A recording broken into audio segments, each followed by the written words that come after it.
Why always German stuff? N-word like sketchy.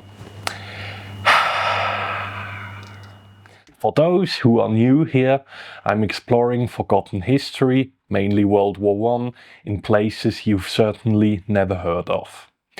Today, a trip update from Eastern Europe, and I'm answering your questions.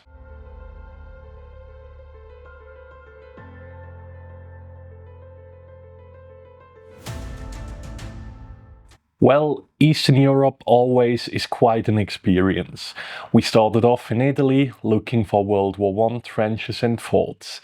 And as straightforward as that may sound, the places I had planned on visiting were harder to reach than expected. Not because of the terrain. We then crossed into Slovenia looking for remains of the famous Isonzo battles where Austria-Hungary and Italy clashed in one of the bloodiest campaigns of the First World War. The journey continued through Hungary and its abandoned Soviet military bases towards Romania.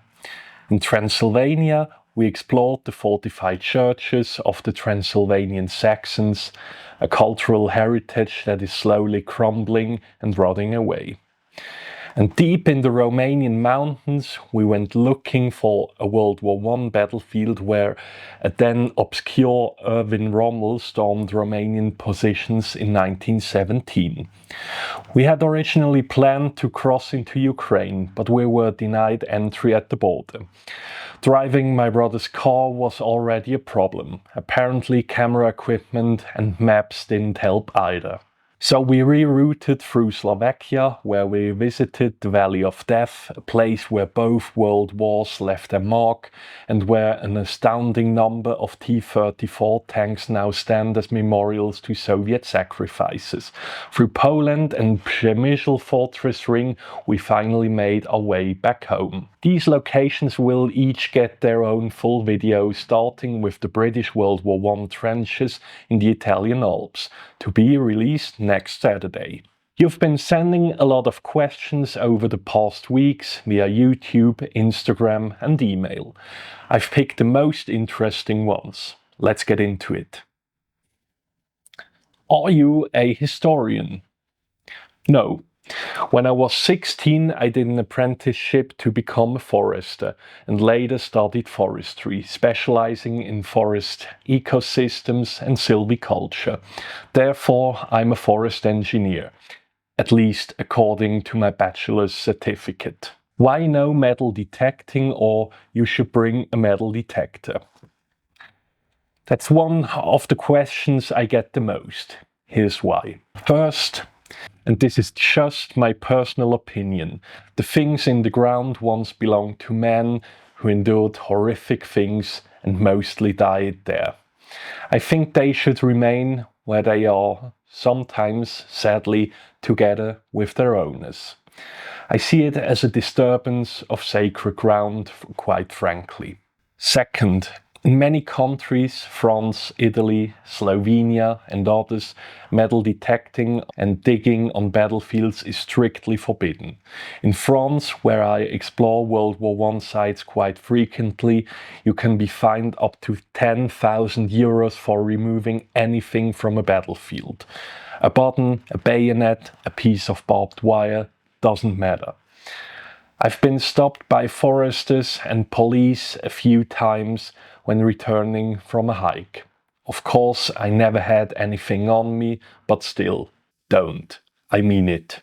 There are plenty of channels out there focused on digging up objects. They're always hunting for something, but the context why those objects are there in the first place is often completely missing. To me, that always feels a little barbaric and extremely sensationalistic. I'm not here to talk badly about people who do it. It's simply not my personal philosophy. And the museum argument, what museum is genuinely interested in rusted fragments or half-corroded canteens? Of course, there are museums dedicated to such finds, but you know what I mean. There's also something else worth mentioning. Some illegal diggers, in their search for anything of value, do come across remains of fallen soldiers. And they take whatever might help identify them. Dog tags, personal effects, gone. That makes identification impossible. For that kind of digger, I have no sympathy whatsoever. Why do you always say you don't go into underground spaces? You know, as a forester working in what is statistically the most dangerous profession in Switzerland, where I'm from, I'm very sensitized to dangerous and unpredictable situations. I always enter underground spaces where I genuinely feel safe doing so. Where structures look fairly intact, that's usually fine. Partially collapsed tunnels or bunkers, no. I love my life and I'm not looking to take unnecessary risks. Is the ground safe? Not all shells exploded.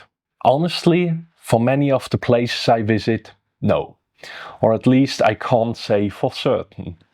Tourist sites like Verdun are relatively safe because the ground around the main areas has been cleared. But the forgotten battlefields I mostly visit are a different story. Unexploded ordnance is still very much a reality there. Why staying on established paths matters.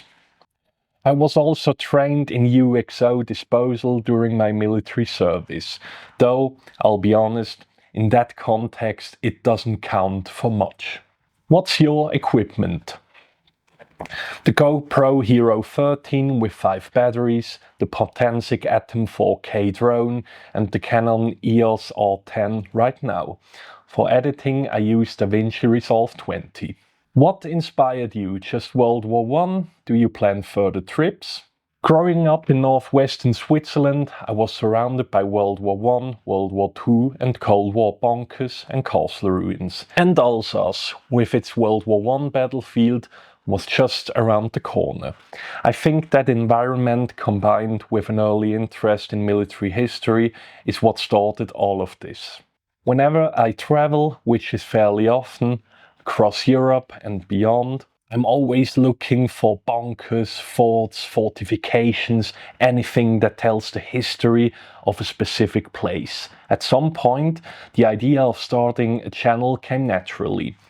Of course, there are plenty of others out there, but I rarely found one tackling the specific forgotten battlefields I had in mind. So, why not? World War I is something of a passion for me. It was raw, it was unlike anything before it. And what those men built and endured has never quite been replicated. This static warfare fought over meters of ground, in trenches and bunkers, across flat lowlands and mountain ridges alike, has a certain dark mystique to it. That feeling only deepened after reading All Quiet on the Western Front and Storm of Steel. As you've probably noticed, I've made a few videos outside the World War I bubble, but they don't seem to resonate quite as much. That's fine. My interest covers most of European history from the 1870s through the Soviet era, so there will be plenty of variety on this channel. As for future plans, World War I and World War II sites in Italy, Slovenia, Poland and hopefully Ukraine. Next time we'll take the train. Why always German stuff? N-word like sketchy. I'll be honest, I don't entirely understand this one. But let me address it seriously, because it comes up more than you'd think. Why do I mostly visit German positions? It's quite simple. French ones largely don't exist anymore. The Germans built in concrete, the French built with earth and timber. 100 years of weather does the rest. That's not ideology, that's construction material, as simple as that. As for the broader accusation, what the ordinary German soldier of 1914 to 18 has to do with National Socialism is genuinely unclear to me. These were conscripts, farmers, factory workers, teachers, thrown into a war they didn't start themselves. Documenting where they fought and died is not glorification at all.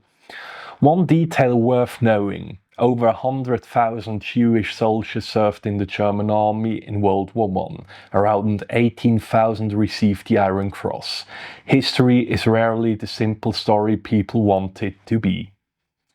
I document history, all of it, as honestly as I can. Draw your own conclusions. Do you sometimes feel these places are haunted? Can you feel what they felt? I don't believe in the supernatural. No ghosts, no spirits. But what I can't deny is a certain heaviness. Walking across ground where thousands of men died, reading names on memorials, finding inscriptions scratched into bunker walls, standing there and actually thinking about what happened in that specific spot, well, it leaves you with a heavy heart and the lack of understanding and the deep sadness every single time. Well, next up, I'm already working on the video covering the British trenches in the Italian Alps. After that, we'll be heading into the Romanian mountains for a forgotten World War I battlefield with a very particular story. More battlefields are coming, and I'm always open to suggestions. If there's a specific site you want to see covered, let me know in the comments or via email. I also want to thank each and every one of you for watching, for your kind constructive comments and for your support. It genuinely means a lot to me. A special thanks to my newest channel member Fabian. Channel membership is now available and it gets you early access to certain videos, members only content and more.